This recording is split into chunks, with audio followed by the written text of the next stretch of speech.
महाकवि भर्तृहरि के बारे में थोड़ा जान लेना आवश्यक समझ में आता है। महाकवि भर्तृहरि का समय प्रथम शताब्दी ईसा पूर्व के लगभग माना जाता है। महाकवि भर्तृहरि जी कालिदास के ही काल के माने जाते हैं और इनके अग्रज के रूप में राजा विक्रमादित्य को माना जाता है।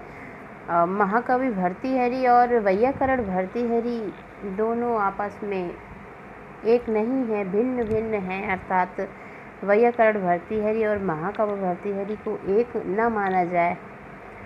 आरंभिक स्थिति इनकी थोड़ा विलासमय थी। बाद में इन्होंने संन्यास धारण कर लिया, अपने समस्त राजपाट का परित्याग कर दिया और उसके तदनंतर इन्होंने वैराग्य शतक नामक इस ग्रंथ की रचना की, जिसमें 111 पद्य हैं। आपको ब्रह्मा या शिव का उपासक माना जाता है। कतिपय विद्वान जन आपकी पत्नी का नाम पिंगला इस नाम से संबोधित करते हैं। आपकी रीति वैदर्भी रीति है। आपका जो काव्य है नीति शतकम, यह मुक्तक खंड काव्य के रूप में हमारे समक्ष अधिष्ठित है, जिसमें माधुर्य और प्रसाद गुण से युक्त भाषा का प्रयोग किया गया है। कला पक्ष एवं भाव पक्ष दोनों का ही सामंजस्य अत्यंत सराहनीय है। व्यंग्यार्थ की सुष्ठु स्थिति के माध्यम से सामाजिक स्थितियों का चित्रण किया गया है 11 पद्धतियों के माध्यम से, और सूक्तियों की बहुत ही ज़्यादा इसमें बहुलता है और 11 पद्धतियों का गुम्फन है। ये जीवन भर अंतिम काल तक इन्होंने लेखन कार्य को किया है। आइए हम मूर्ख पद्धति प्रारंभ करते हैं।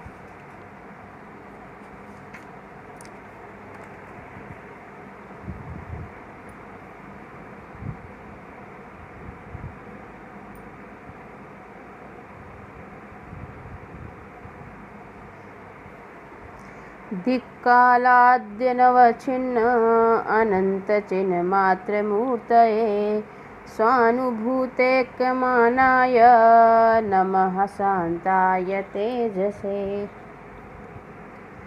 बोद्धारो मत्सरग्रस्ताः प्रभवः स्मयदूषिताः अबोधोपहतश्चान्ये जीर्णमङ्गे सुभाषितम्। अज्ञः सुखमाराध्यः सुखतरम् आराध्यते विशेषज्ञः। अज्ञः सुखमाराध्यः सुखतरम् आराध्यते विशेषज्ञः। ज्ञानलौ दुर्विदग्धं ब्रह्मापि नरं न रञ्जयति। ज्ञानलव दुर्विदग्धं ब्रह्मापि नरं न रञ्जयति। प्रसिंहमणिमुद्धरेकमकरवक्त्रदष्टान्तरा समुद्रमपि सन्तरेत प्रचलद् ऊर्मिमालाकुलम्। प्रसिंहमणिमुद्धरेण मकरवक्त्रदष्टान्तरात् समुद्रमपि सन्तरेत प्रचलद् ऊर्मिमालाकुलम्। भुजङ्गमपि कोपितं शिरसि पुष्पवद् धारये न तु प्रतिनिविष्टमूर्खजनचित्तम् आराधयेत। न तु प्रतिनिविष्टमूर्खजनचित्तम् आराधयेत। लभेत सिक्तासु तैलमपि यत्नतः पीडयेन।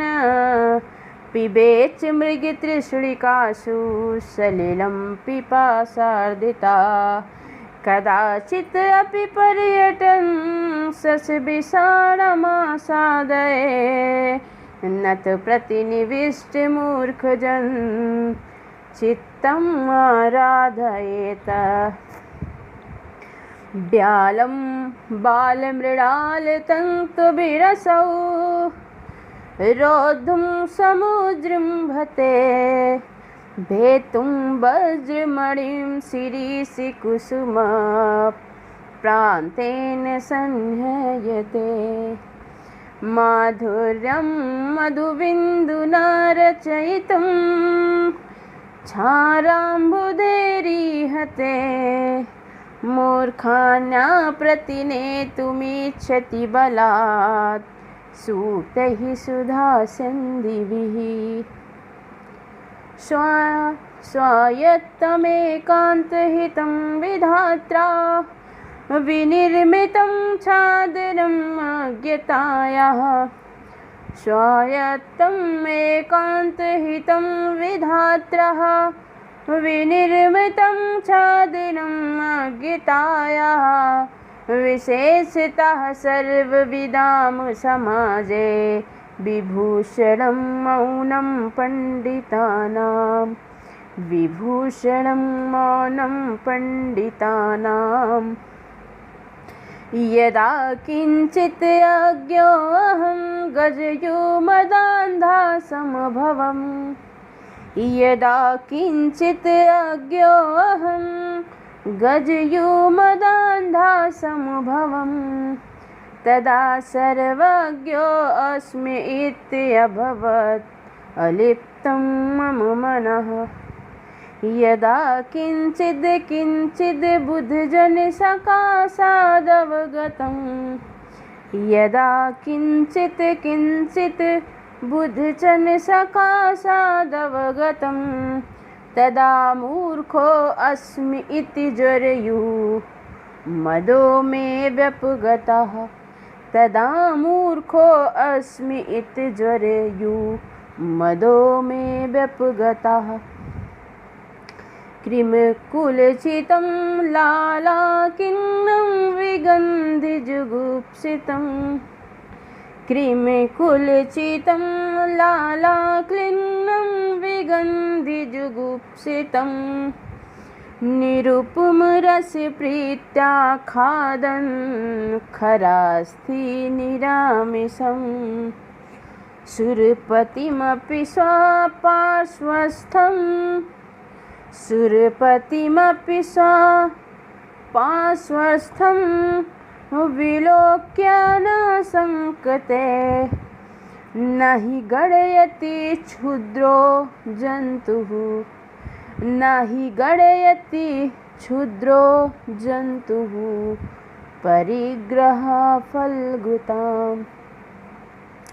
शिरः सार्वं स्वर्गात् पशुपति शिरस्तः क्षितिधरम्। इसमें विवेक से भ्रष्ट जो लोग हैं उनका पतन कितने प्रकार से होता है, अर्थात सैकड़ों प्रकार से बताया गया है। और जिसमें गंगा जी का एक उदाहरण दिया गया है। शिरः सार्वं स्वर्गात् पशुपतिः शिरस्तः क्षितिधरम्। महीघ्रात् उत्तुङ्गदवनीं वनेशापि जलधिम्। अधो अधो गङ्गेयं पदमुपगतास्तोकमथवा। विवेकभ्रष्टानां भवति विनिपातः शतमुखः। शक्यो वारितुं जलेन हुतभुक्। शक्यो वारितुं जलेन हुतभुक्। क्षत्रेण सूर्यातपः। नागेन्द्रो निशिताङ्कुशेन समदो। दण्डेन गोगर्दभौ। व्याधिः भेषजसङ्ग्रहैः विविधैर्मन्त्रप्रयोगैर्विषम्। सर्वस्यौषधमस्ति शास्त्रविहितम्। सर्वस्यौषधमस्ति शास्त्रविहितम्। मूर्खस्य नास्तौषधम्। मूर्खस्य नास्तौषधम्। अर्थात मूर्ख पद्धति जिस पद्य में समाप्त हो रही है उस पद्य में यही बताया गया है, उसका एक निष्कर्ष के रूप में बताया गया है कि शास्त्र विहितम सर्वस्य औषधम अस्ति, अर्थात शास्त्रों में सभी प्रकार की औषधियों के बारे में बताया गया है, सभी प्रकार की औषधियों के बारे में लिखा गया है। किंतु मूर्खस्य नास्ति औषधम, किंतु मूर्ख की कोई भी औषधि नहीं लिखी गई है। आशा करती हूँ कि मात्र संस्कृत पद्य के उच्चारण से आपको अर्थ का अवगाहन हो गया होगा। जो TGT, PGT, higher UGC NET JRF की तैयारी कर रहे हैं उनके लिए यह नीति शतकम का पाठ बहुत ही ज़रूरी है। और इसमें मेन चीज़ यह है कि जो इसके पद्य हैं वो बहुत ही ज़्यादा अच्छे हैं, गायन में अच्छे हैं, इसके अर्थ अच्छे हैं। और आप जैसे कि अभी टीजीटी संस्कृत का इंटरव्यू होने वाला है, तो आप इसमें से कोई अच्छा श्लोक तैयार करके आप इसको सुना भी सकते हैं। श्लोक को सुनाने में आपको चाहिए क्या, मेन चीज़ आपको छंद ज्ञान होना चाहिए। जो आप पढ़ें वो शुद्ध पढ़ना चाहिए, उसमें अलंकार पता होना चाहिए, आपको किस संबंध में कहा गया है यह पता होना चाहिए, संधि समास कारक पता होना चाहिए, विशेषण विशेष्य पता होना चाहिए। आज के लिए इतना ही। कल हम इस मूर्ख पद्धति के जो प्रश्न बनते हैं वह आपको देंगे। धन्यवाद।